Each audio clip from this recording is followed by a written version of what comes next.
ونصلي على رسوله الكريم اما بعد۔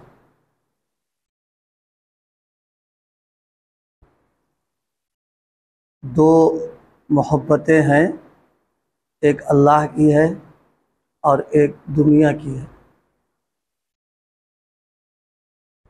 اللہ کی محبت یہ انسان کی کامیابی اور ترقی کا ذریعہ ہے،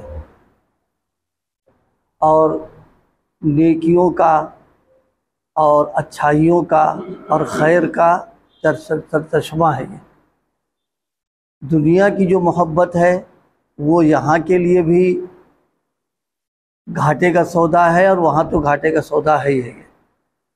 دنیا کی محبت جو ہے یہ برائیوں کی جڑ ہے کہ آدمی غلط کاموں میں، گناہوں میں مبتلا ہو جاتا ہے۔ اسی سلسلے میں ایک بات، دنیا کی محبت اگر دل میں آئے گی تو پھر اللہ پاک کی جو محبت ہے وہ ختم ہوگی، اور اگر اللہ کی محبت آ رہی ہے تو پھر دنیا کی محبت ختم ہوگی۔ اس میں اللہ کی محبت اگر آتی ہے تو انسان کی زندگی میں دینداری، تقوی، اور انسان کی زندگی میں صالحیت پیدا ہو جاتی ہے۔ اور دنیا کی اگر محبت دل میں ہے تو پھر فسق و فجور زندگی میں اور گناہوں کی طرف، گناہوں میں آدمی مبتلا ہو جاتا ہے۔ تو ایمان والے کو اس کی فکر کرنا ہم سب لوگوں کو چاہیے کہ اللہ اپنی محبت عطا فرما دے۔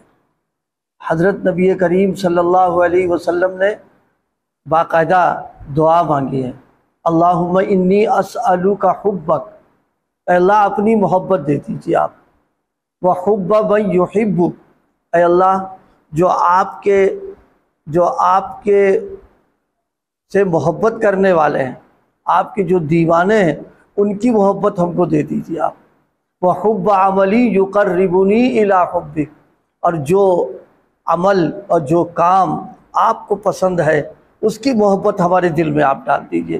آپ نے اتنا اہتمام کیا۔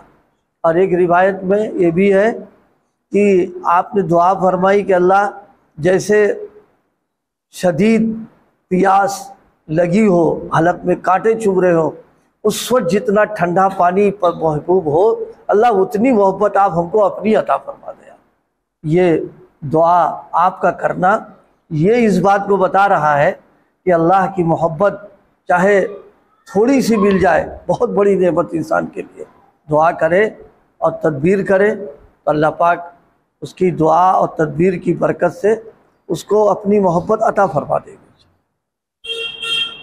محبت تھوڑی ہی ملے، ذرہ برابر مل جائے، کام بن جاتا ہے انسان کا۔ اور پھر جب اللہ کی محبت دل میں آتی ہے، پھر دنیا اور دنیا کی چیزوں سے دل اچاٹ ہو جاتا ہے۔ رہے گا وہ یہ دنیا میں، کام بھی کرے گا، دنیا میں بظاہر نظر آئے گا لگا ہوا ہے وہ، لیکن دل جو ہے وہ اس سے بالکل اس کا وہ ہوگا۔ اور جہاں کوئی ایسا معاملہ پیش آ جائے کہ جو گناہ کی طرف لے جا رہا ہو، نافرمانی کی طرف کا مسئلہ آ جائے، تو دل اندر سے بے چین ہو جائے گا بالکل، اور ہر وقت یہ رہے گا کہ میرا اللہ مجھ سے راضی ہے۔ جن کو اللہ پاک نے محبت دی ہے اپنی، ان کا حال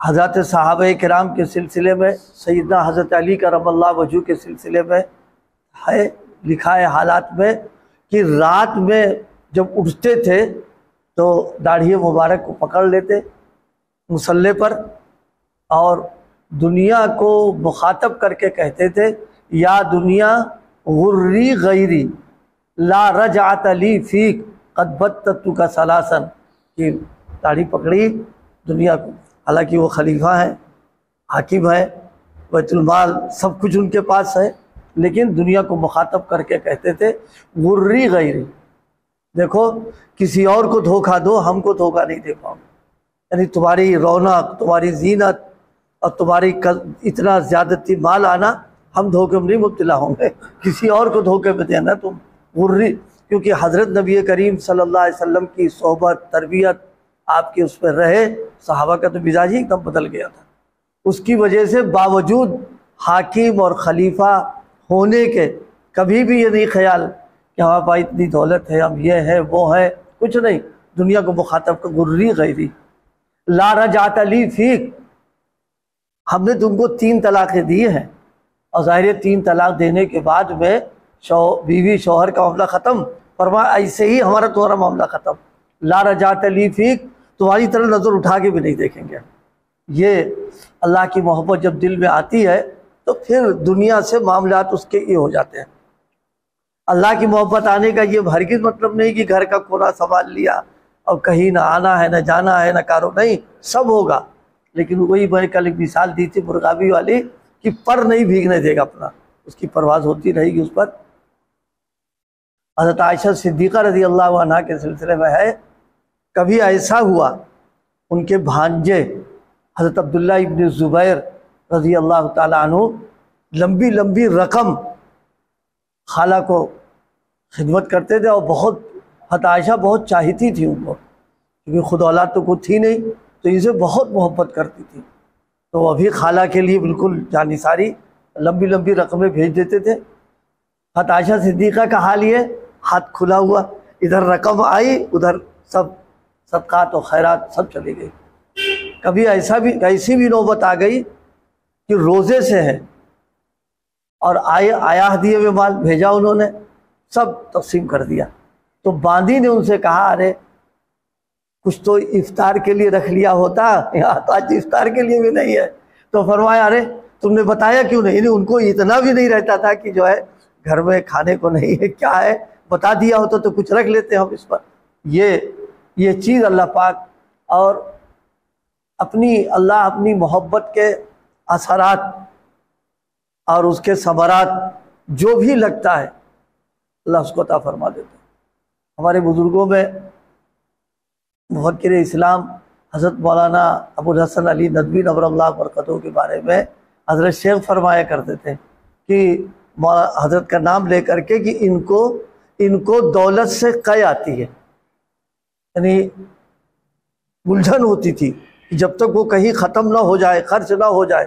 حضرت کو بالکل کتنے ایوارڈ ملے تھے ان کو، ایک سے ایک کتنے لاکھوں کے ہوتے تھے، تو کسی ایوارڈ کو لینے کے لیے خود کبھی تشریف نہیں لے گئے، وہ نہیں، کسی کو بھیج دیا، اس نے لے لیا، پھر وہ ان کے پاس نہیں آتا تھا، وہ وہی تقسیم ہو گیا، اتنا فلاں کو دے دو، اتنا فلاں کو دے دو، اتنا فلاں کو دے دو، بس تھا۔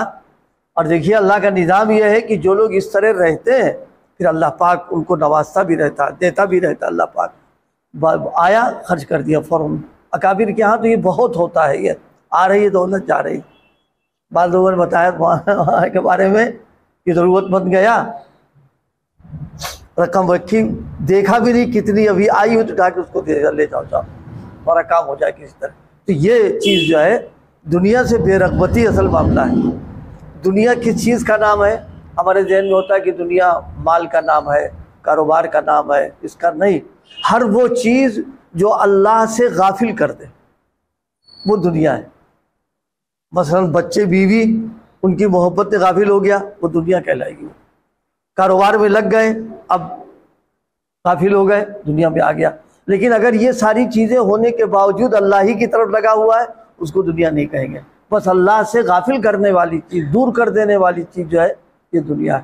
بھائی ہم سب لوگوں کو اللہ پاک اپنی محبت عطا فرمائے، اور اللہ کی محبت کے لیے جو اسباب کے درجے میں تدبیریں ان کو کرنا، کل میں نے عرض کیا تھا انہی تدبیروں میں سے ذکر ہے۔ ذکر کی پابندی تھوڑا سا ہو لیکن مسلسل کیا جائے، پھر انشاءاللہ اللہ پاک اس مسلسل کرنے کے اثرات اس پر مرتب ہو جاتے ہیں۔ ذاکر جو ہے مسلسل جب ذکر کرتا ہے تو اس کے انوارات اس کی پیشانی سے، چہرے سے، آنکھوں سے بالکل، اور اندر سے دل ہر وقت اس کا ایک دم بالکل اللہ کی یاد میں جو ہے بالکل لگا رہتا ہے اس کے اندر۔ اتنا ذکر کر لے، اللہ مجھے بھی توفیق دے، آپ کو بھی توفیق عطا فرمائے۔ ایک تو دعا مانگی جائے کہ اللہ اپنی محبت عطا فرما دیجیے، اور دوسرے ذکر کا، تلاوت کا اہتمام پابندی کے ساتھ ہو، اللہ کی نعمتوں کو سوچتا رہے، اس سے اپنے آپ محبت ایک پیدا ہو جاتی ہے اس کی۔ کسی کو ایک ذرہ مل جائے بس پھر ہماری ذمہ داری یہ ہے کہ وہ ذرہ اس کی ہم حفاظت کی فکر کریں کہ رہے وہ، تاکہ بڑھ جائے دھیرے دھیرے. کوئی ایسا کام نہ ہو کہ اس کی وجہ سے جو ایک تھوڑا بہت ملا وہ چلا جائے، گڑبڑ ہو جائے گا مسئلہ. کیونکہ ایک بار آنے کے بعد اگر وہ روٹھ جاتے ہیں تو پھر بہت مشکل پھنس جاتی ہے آ کر کے. حضرت الہ آبادی رحمۃ اللہ علیہ، حضرت مصرف الامت حضرت شاہ وسیع اللہ صاحب نور اللہ مرقدہ نے فرمایا کہ بڑی مشکلوں سے اور بہت منانے سے آتا ہے وہ. اب معلوم ہوا کہ ذرا سا کچھ ہو گیا، روٹ گیا، مسئلہ ختم، قصہ ہو جاتا ہے. پھر آدھی پریشانی میں آ جاتا ہے وہ. بس اللہ پاک ہم سب کو اللہ نے صاحب ایمان بنایا. صاحب ایمان ہونے کا حق یہی ہے کہ ان کی محبت، معرفت اور تعلق ہمارے دل میں پیدا ہو جائے، چاہے تھوڑا ہی سا ہو. انشاءاللہ وہی ذریعہ بن